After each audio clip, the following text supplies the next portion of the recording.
यह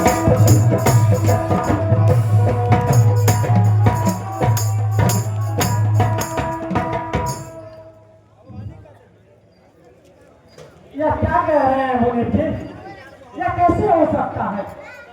जब मैंने पैसे खर्च ही नहीं किए तो ये 25 लाख का गोलमाल कैसे हो सकता है? ना मैंने किसी को दिया और ना किसी काम को करने में पैसे खर्च किए, तो ये 25 लाख रुपए गए कहाँ? घबराने की कोई बात नहीं है सतेंद्र भाई।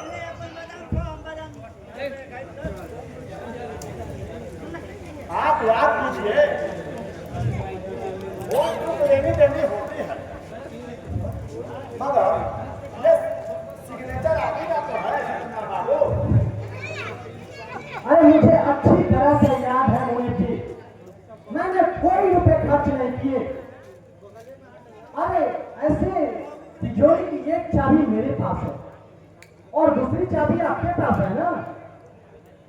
यही तो बात समझ में नहीं आ रही है सतेंद्र बाबू।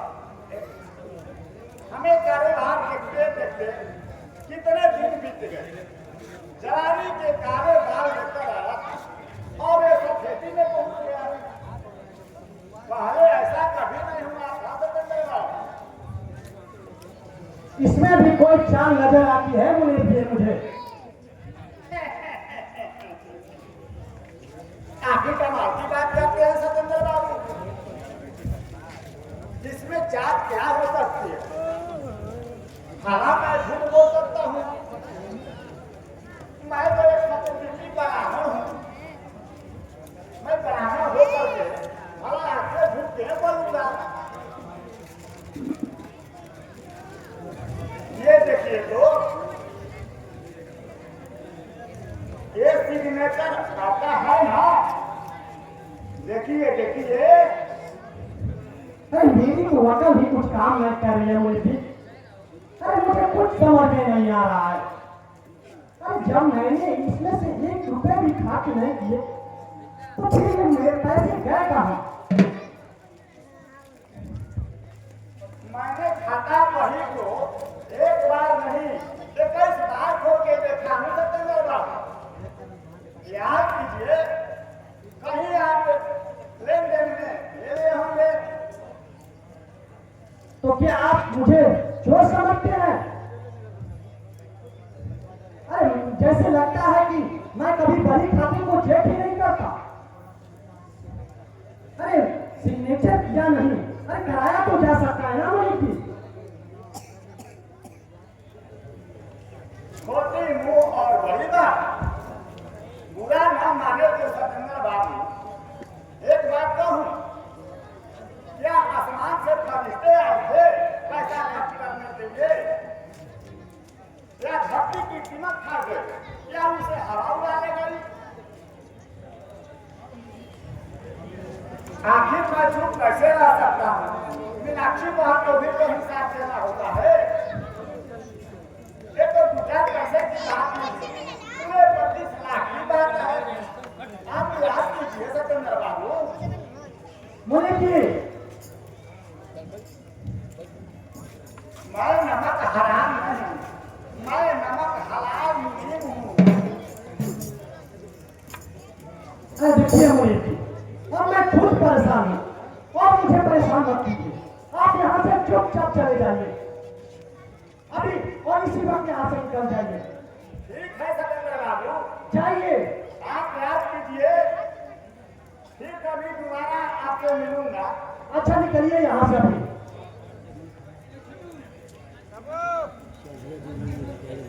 आज तक ऐसा कभी नहीं हुआ। अरे मुझे समझ में नहीं आता, आखिर अकाउंट के सिग्नेचर मेरा आया कहाँ से?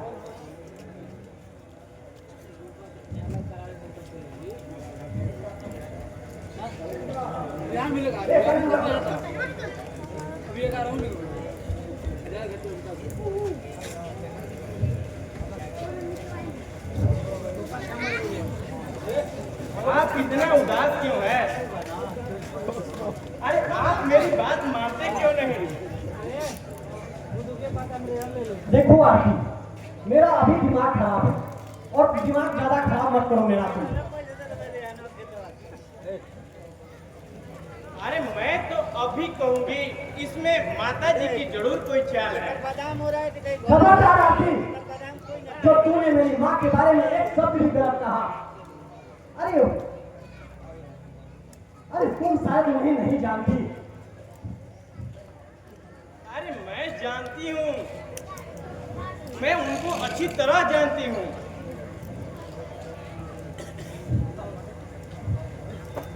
अरे उन्होंने अपनी छाती का दूध पिलाकर मुझे बड़ा किया है, लोरियां सुना सुनाकर मुझे गोदों में सुलाया है। अपनी माँ ने मुझे अपना प्यार दिया है आरती। अरे आप बड़े भोले हैं। अरे अब तो तुम ये भी कहोगी कि माँ जी ये 25 लाख गोलमाल हुए पैसे का इल्जाम लगाएंगी मुझ पे। अरे वो तो देवी है देवी। तो उनकी पूजा क्यों नहीं करते आप? अरे पूजा तो मैं रोज करता हूँ आरती। जब बेटा अपनी माँ का पूजा नहीं करेगा तो किसका करेगा वो? अरे आप तो मेरी एक नहीं मानते। अरे इस सब झंझटों का कारण अपना सिलेंडर है, जो कि आप उन्हें यहाँ बुलाकर अपने पास रख लिया है। आरती, सिलेंडर मेरा भाई है, मैं उसका एक शब्द भी बेकसूरी का सुना नहीं सुन सकता मैं। अरे मैं क्यों कब कहती हूँ वो आपका दुश्मन है। अरे आप उसे वही पुराने झोपड़ी भेज दीजिए जहाँ से आपने उसको यहाँ लेकर आए थे। अरे इससे क्या बनता बिगड़ता है? नहीं आती नहीं, मैं सिलेंडर के बिना एक पल भी जिता नहीं रह सकता। अरे माँ बाप सब मर गए, अरे मेरे सिवा उसका है ही कौन? कहाँ रहेगा वो बेचारा?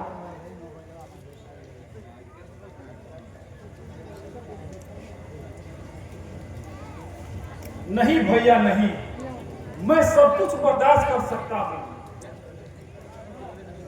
मगर मैं अपने भैया के लिए अपमान नहीं बर्दाश्त कर सकता। मैं अपने भैया के लिए आसमान से चांद और तारे तोड़ करवा सकता हूँ, लेकिन भैया की बेइज्जती बर्दाश्त नहीं कर सकता। भैया, अगर भरत अपने भाई राम के इंतजार में उनके सिंहासन पर उनकी खड़ाऊ रखकर 14 वर्ष तक उनका इंतजार कर सकते हैं, क्या मैं आपके लिए इस घर को छोड़कर अलग नहीं रह सकता? भैया, अगर मुझसे कोई गलती हुई हो तो मुझे माफ कर देना भैया। अरे सिलेंडर, तुम मत जाओ मेरे भाई। भैया, अरे कहाँ जाओगे सिलेंडर, तुम कहाँ जाओगे? जहां से माँ बाप के मरने के बाद आपने मेरी उंगली पकड़कर इस रूप महल में लाया था, वही झोपड़ी मेरी जन्मभूमि है भैया। मैं माता पिता की आखिरी निशानी में जा रहा हूं। मेरे बगैर वह धरती भी सुनी पड़ी होगी भैया। मैं जा रहा हूं सिलेंडर, मैं जा रहा हूं। अरे मुझे छोड़कर न जाओ। अरे रुक जाओ सिलेंडर, रोक लो आप, तुम उसे रोक लो। अरे आपको बच्चे की तरह हरकत शोभा नहीं देती। अरे ये आपको कमजोर बना देगी। अरे सिलेंडर अपना कोनो दूध पीता बच्चा थोड़े है जो कि वो बहक जाएगा। आइए चलिए खाना खाइए। अभी तुम यहाँ से चली जाओ आरती, मुझे कोई भूख नहीं है। अरे आप अपने भाई की याद में कब तक अपने आप को गलाते रहेंगे? चलिए खाना खा लीजिए। आरती, मैंने तुमसे कहा ना कि तुम चुपचाप यहाँ से चली जाओ, अभी मुझे भूख नहीं है। अरे सिलेंडर चला गया। ठीक है मैं जा रही हूँ, चलो बेटा। सिलेंडर, कहाँ रहोगे मेरे भाई? मैं तेरे बिना कैसे जिंदा रहूंगा?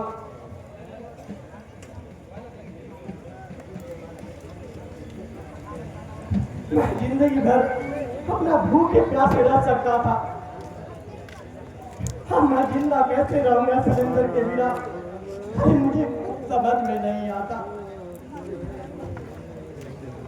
किस ख्याल में खोए हैं साले साहब? अरे जमाई बाबू, आप किस सोच में डूबे हुए हैं? अरे एक सपना था जो अभी अभी टूट गया जमाई बाबू। सपने भी टूटते हैं क्या? अरे आप सपने की बात करते हैं?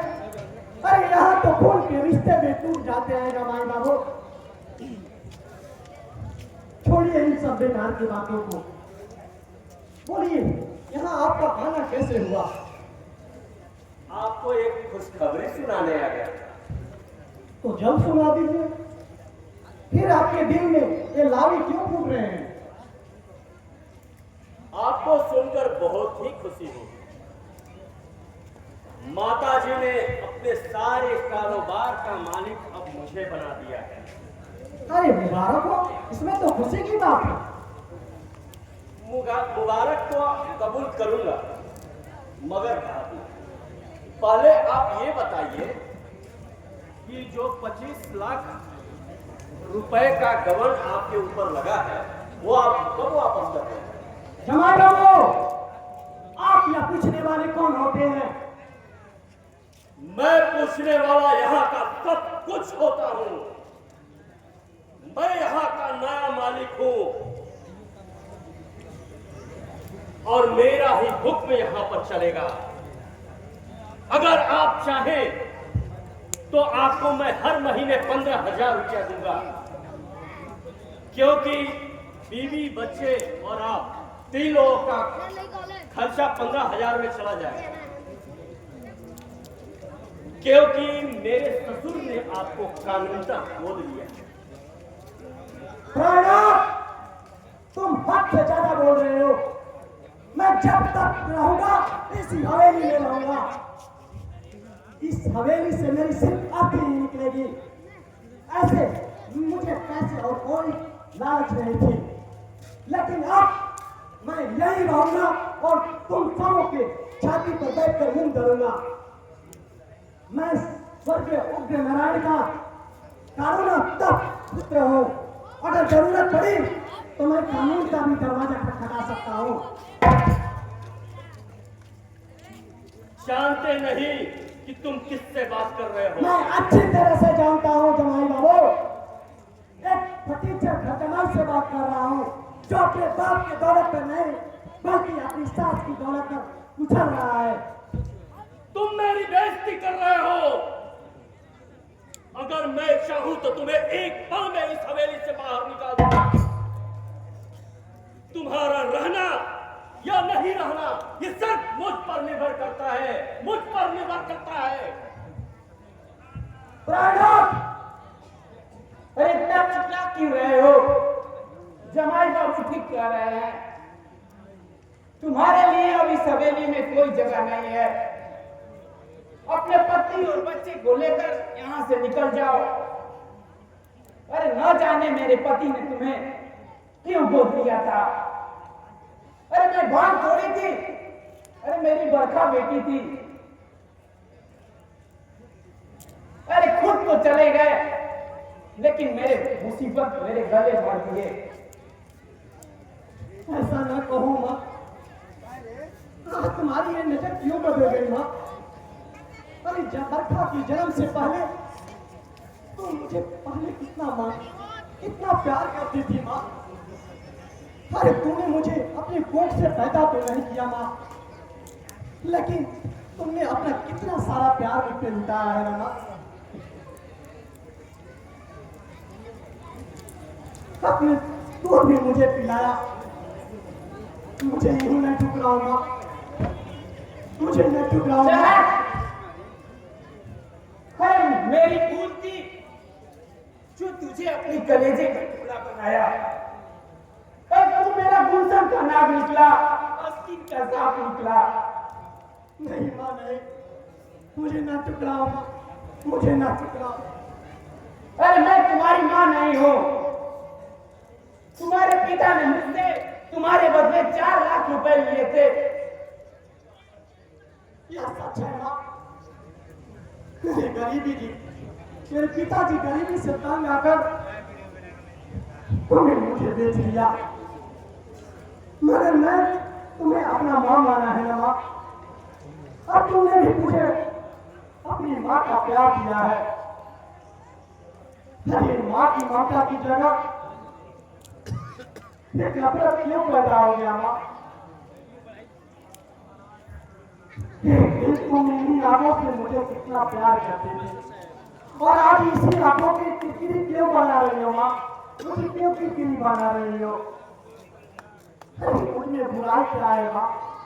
अरे बुराई तुम में नहीं, मेरे पति में थी, जो उन्होंने तुम्हें गोद लिया। नहीं माँ नहीं, तुम्हारी आंखें ये धोखा दे रही है। तुम अपनी इन आंखों से नहीं, बल्कि इन आंखों से देख कर देखो, तुम मुझे पहचान जाओगी माँ। मैं वही सतेंद्र हूँ जिसके लिए तुम अपनी आंखें बिछाया रखती थी। एक बार मुझे कह दो माँ, एक बार मुझे अपना बेटा कह दो माँ। मैं एक बार नहीं 1000 बार बोलूंगी कि तू मेरा बेटा नहीं है, नहीं है तो नहीं है। ऐसा न कहो माँ, मुझे ऐसा न कहो। अरे चला, अरे मैंने सिर्फ तुझे गोद लिया है, और अपनी कोख से पैदा की होती तो ना जाने कितना होता। अरे तुम्हारे आंसुओं से पत्थर पिघल सकते हैं, लेकिन ये मीनाक्षी देवी नहीं पिघल सकती है। अरे तुम्हारे आंसुओं से गंगा जमुना विपरीत दिशा में बह सकती है, लेकिन मीनाक्षी देवी नहीं बदल सकती। और तुम्हारी भलाई इसी में है, इस रूप महल को छोड़कर अपनी बीवी और बच्चे को लेकर निकल जाओ और उस चोरी के 25 लाख रुपए दे दो। आप ठीक कह रही हैं माँ जी। आखिर ये कोई सराय थोड़ी ना है, और सराय खाने में तो आजकल चोर उचक्के भी रहने लगे हैं। मैं चला जाऊंगा माँ, मगर मैं आपसे एक चीज पूछता हूँ, क्या मेरा बच्चा लौटा दोगी जिससे मैं तुम्हारे इशारे पर इसी महल में लुटा दिया? क्या मेरी माँ बाप का प्यार लुटा सकती हो जिससे तुमने अपने पैसे के बदौलत खरीद लिया? बोलो, अरे चुप क्यों हो माँ, तुम बोलती क्यों नहीं? अरे तुम्हारी खामोशी इस बात की गवाह है कि तुम अब बदल सकती हो माँ। तुम्हारे लिए अपने वोट आ गया है माँ। अरे खामोश क्यों हो? अरे जवाब दो माँ, कुछ तो बोलो। अरे मैंने थोड़ा सा तुझे प्यार क्या कर दिया? अरे जब जरूरत थी तो की, अब नहीं है, अब वो दिन चले गए।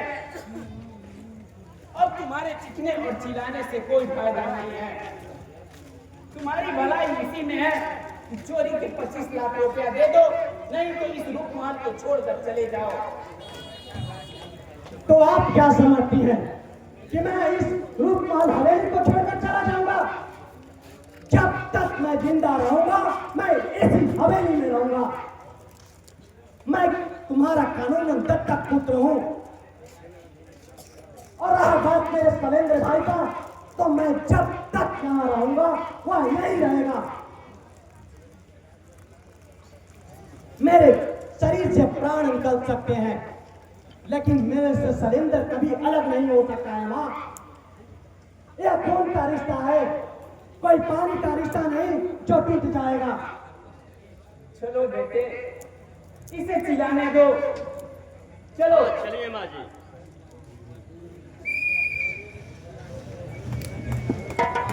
हेलो।